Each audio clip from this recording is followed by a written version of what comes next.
Now, your first speaker, code 2257, will perform Eaten by Dogs, a genocide survivor.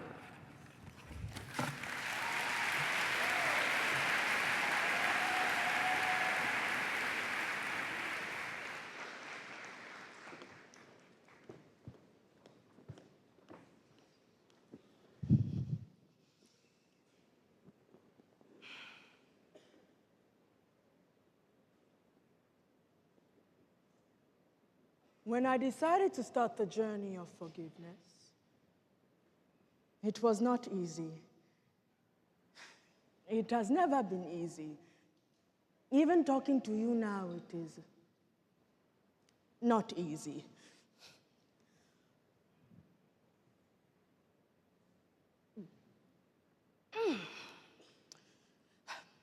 You know, Rwanda was largely made up of two tribes. But I did not know this until I was about 6 years old, and my teacher told me to raise my hand when my tribe was called. Now, because I did not know which tribe I was from, I did not raise my hand. After class, my teacher told me not to come back to her classroom until I know which tribe I am from. So you know what I did? I went to my mother with this dilemma. And you know what my mother told me? My mother told me, stand for the Tutsi. So that is what I did. I stood for the Tutsi. I stood for my people. But I noticed that after standing up for my people, my classmates no longer wanted to play with me. Soon enough, I was being bullied. Then I started to ask the questions that any 6-year-old would ask, like, why am I being bullied? Why am I being beaten? Why are the Tutsi being beaten in general? You know, at that age, I did not know that it was an ideology of propaganda.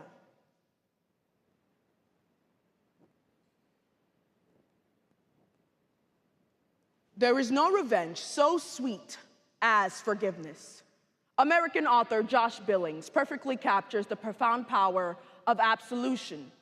By forgiving those who have wronged us, we achieve a level of satisfaction that surpasses any vengeance we may seek. In June of 1994, over 800,000 Rwandans were killed in a state-sponsored genocide, one that saw 75% of the Tutsi population wiped from the planet. Those that survived endured horrors of war so unthinkable that it begs the question, can they ever forgive the monsters who thrust this evil upon them?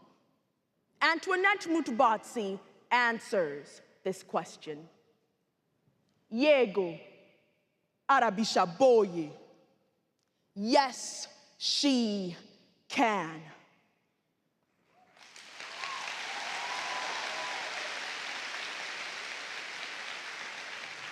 Eaten by Dogs, a genocide survivor, by Antoinette Mutbatsi. Why did they do it? I do not know.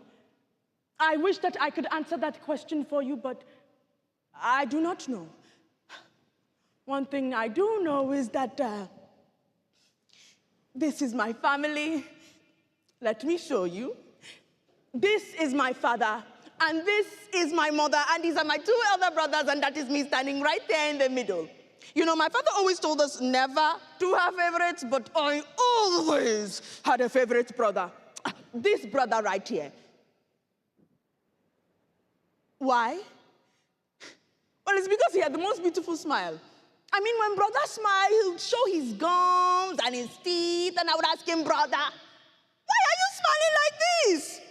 And you know what he would tell me? He would tell me, I'm just smiling.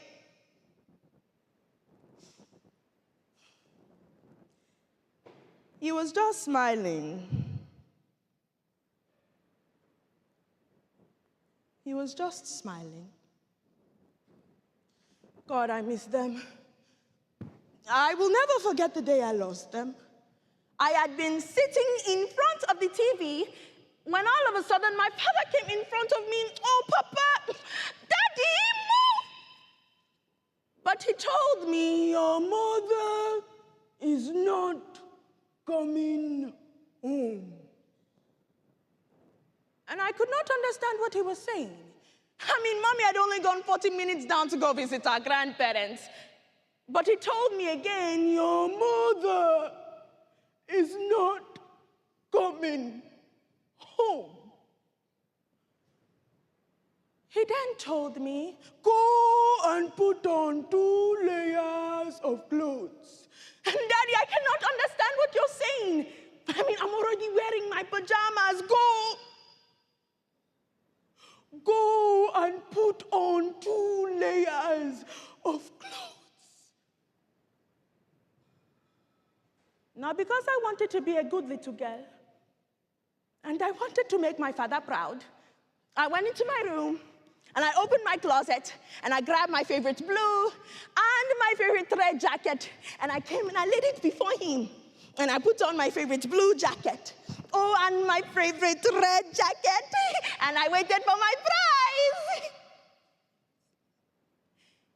But instead of giving me a prize, Daddy sat me down again and called my brothers to my side.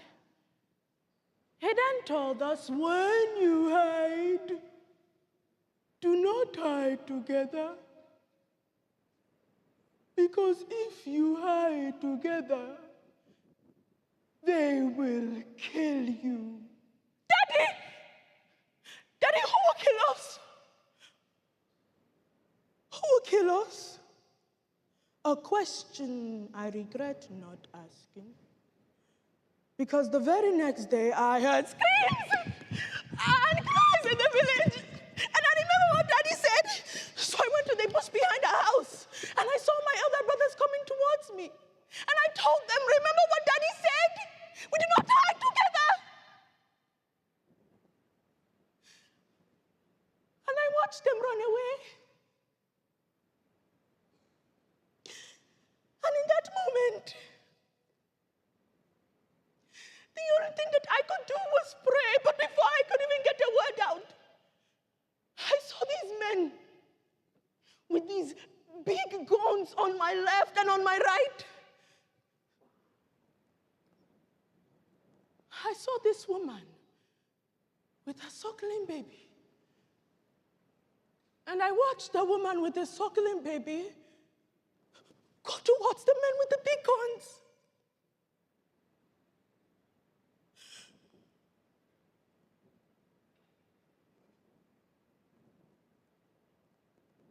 And in that moment, I was so happy that I did not have my ID. Because as soon as the woman with the ID showed it to the men with the big guns, they cut off her head. I guess I was too loud. Because the men with the big guns started to come towards the bush where I was hiding, but in front of me was the headless body and the suckling baby. And on the left of me were the men with the big guns, and in that moment I did not know what to do. So I left the baby.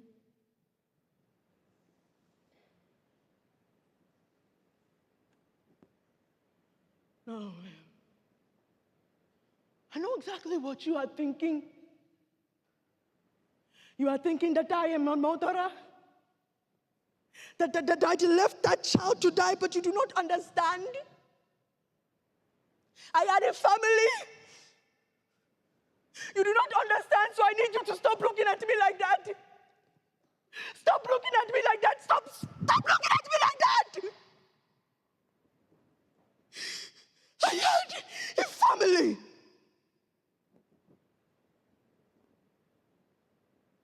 But now they're all gone. My father, gone. My mother, gone. My brothers, gone. I'd gotten tired of waiting. So I went to the bush where my brother was hiding. But before I could even come and give him a hug, a grenade came in. He just took off the right side of his head. And he was begging me for water. Water that I could not give. You know, I remember going to him and I was telling him, brother, smile for me. Brother, smile for me. Brother, show me your guns. Brother, smile for me. Smile for me. Brother, smile for me. Brother, smile for me. Oh, brother, please.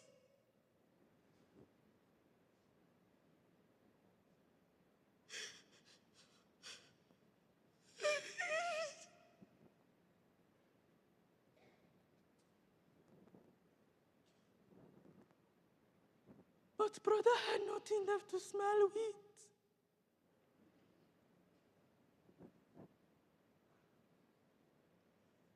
And in months like this,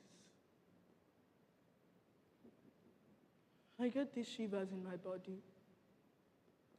And I hear the baby's cries in my ears, and I'm telling her to forgive me. But how can she forgive me when I cannot forgive myself? God.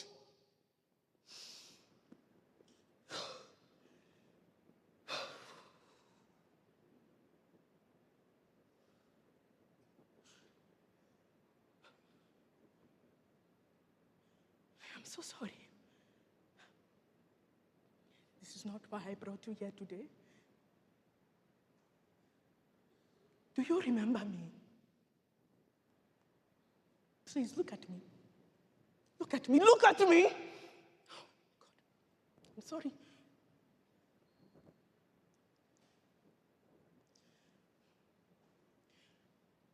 I was but a child when you threw that grenade. But you are the man that killed my brother. I forgive you. Because forgiveness is the key to our freedom. And by forgiving you, I forgive myself. And I set us both free.